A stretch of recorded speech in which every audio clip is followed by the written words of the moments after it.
Video सुरू करण्याच्या अगोदर तुम्हाला सांगतो की नवीन असाल तर या चॅनलला सबस्क्राईब करा आणि आपल्या भावाला सपोर्ट करायला विसरू नका। तर मित्रांनो, आज आपल्या जीवनामध्ये खूप सारे बदल होताना आपल्याला दिसतात। तर मित्रांनो, हे बदल कसे होतात आणि आपल्या जीवनामध्ये या नात्यांचं आणि वैयक्तिक संबंध कसं असायला पाहिजे हे या व्हिडिओच्या माध्यमातून तुम्हाला सांगण्याचा मी प्रयत्न करत आहोत।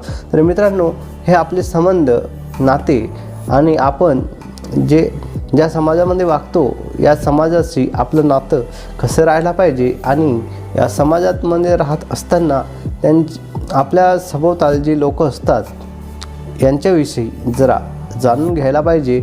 तरच मित्रांनो, तुमचं जीवन अगदी सुखमय आणि चांगलं होईल आणि नात्यांमध्ये प्रेमभाव हे निर्माण होतील। तर मित्रांनो, हा व्हिडिओ अतिशय सुंदर आणि तुमच्यासाठी स्पेशल घेऊन आलेलो। तर मित्रांनो, त्या विषयाकडे आपण वळू। तर मित्रांनो, हे जीवनामध्ये नातेसंबंध आणि परिवार या समाजामध्ये घडत असताना, आपण चालत असताना आपण आपल्या नात्यांमध्ये जो मतभेद असतो त्याच्याकडे आपण मुळीच लक्ष देत नाही। तर असे नाते आपल्या जीवनामध्ये खूप प्रकारे असतात। कुणाचं भाऊ असू शकतो, कुणाचं बहीण असू शकतं, कुणाचं संबंध नातेवाईक असू शकतो। तर मित्रांनो, आपण काय करतो, आपल्या जीवनामध्ये त्यांच्याशी संबंध जेव्हा पैशांचा येतो किंवा अशा कुठल्या जमिनीविषयी येतो किंवा अशा कुठल्या गोष्टीपर्यंत येतो, नाते संबंध टिकवण्याबाबतचं जे लक्ष येतो, तर आपण काय करतो, त्या नात्यांना पैशांच्या किंवा मोठ्या माणसांच्या तुलनेत आपण बघतो। तर काय होतो की आपण जसं समजतो की आपल्यापेक्षा लहान आहे, आपल्यापेक्षा मोठं आहे आणि त्यांना त्या गोष्टीचं घमंड किंवा त्यामध्ये असं म्हणू शकता की त्यांना झालेला जो घमंड आहे किंवा पैशाचं घमंड असू शकतो, जमिनीचं घमंड असू शकतो, असं त्यांना होऊ शकतो, असं माझं मत आहे, वैयक्तिक मत आहे। तुमचं काय मत आहे त्या व्हिडिओमध्ये कमेंटमध्ये जरूर सांगा। तर मित्रांनो, आपल्या याच्यामध्ये सांगण्याचा उद्देश म्हणजे जेव्हा आपण ज्यांना समजतो की घमंड आहे, जे गोष्टी आहेत, हा काय येतो आपल्या त्यांच्या जीवनामध्ये किंवा आपल्या जीवनामध्ये काय येतो, मित्रांनो, सर्वात महत्त्वाची गोष्ट म्हणजे पैसा।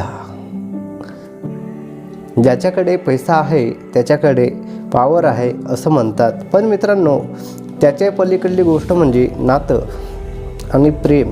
ह्या गोष्टी या नात्यांमध्ये टिकवायला खूप सारी मदत करतात आणि पैसा आहे मित्रांनो तर सगळं काही आहे असं समजून चालणं हे आपली जिम्मेदारी आहे। आपल्या नात्यांना टिकवण्याचं जे कार्य असतं ते आपल्यापर्यंतच असतं। तर मित्रांनो, आपण काय करतो, आपल्या नात्यांना इम्पॉर्टन्स न देता आपण त्या पैशांकडे वळतो। तर मित्रांनो, का तर जीवनामध्ये सगळ्या नात्यांपेक्षा ज्याच्याकडे पैसा जास्त आहे त्याच्याकडे लोक अट्रॅक्ट होतात। तर मित्रांनो, हे का, तर मित्रांनो, पैसे असतात म्हणूनच अट्रॅक्ट होतात असं नाही, पण प्रेमभाव आणि जो व्यक्ती सज्जन आहे आणि चांगला आहे त्याच्याकडे हा समाज कायमस्वरूपी अशा दुबळ्या नजरेने बघत असतो की त्याच्याकडे पैसा नाही, त्याच्याकडे हा नाही, त्याच्याकडे तो नाही। तर मित्रांनो, तो काय माणूस नाही का?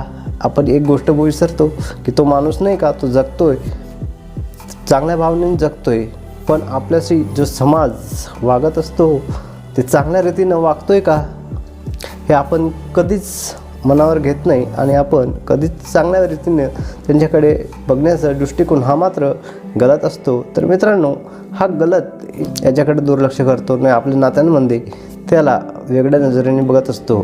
तर याचा दुष्परिणाम काय होतो की आपल्या नात्यांमध्ये प्रश्न निर्माण होत असतात आणि आपण त्याच्याकडे दुर्लक्ष करत जातो आणि एक दिवस मित्रांनो असं येतो की आपलं जे नातं आहे ते संपत चालतं आणि आपण त्याच्याकडे कायमस्वरूपी दुर्लक्ष करतो। तर मित्रांनो, हा नाता टिकवत असताना चांगल्या प्रकारे टिकवण्याचा प्रयत्न करूया आणि लोकांपर्यंत किंवा आपल्या नात्यांमध्ये प्रेमभाव भरूया आणि त्या नात्यांना एक मजबूत नात्यांनी बघण्याचा प्रयत्न करू आणि पैशांचं जे असतं त्याच्याकडे आपण दुर्लक्ष करू, हेच माझं सांगणं आहे की पैशांचं इम्पॉर्टंट न देता आपल्या नात्यांकडे लक्ष द्यावे, ही या व्हिडिओच्या माध्यमातून मी सांगण्याचा प्रयत्न करतो. तर मित्रांनो, हा व्हिडिओ तुम्हाला चांगलं वाटलं असेल तर कमेंट जरूर करा आणि आपल्या भावाला सपोर्ट करा.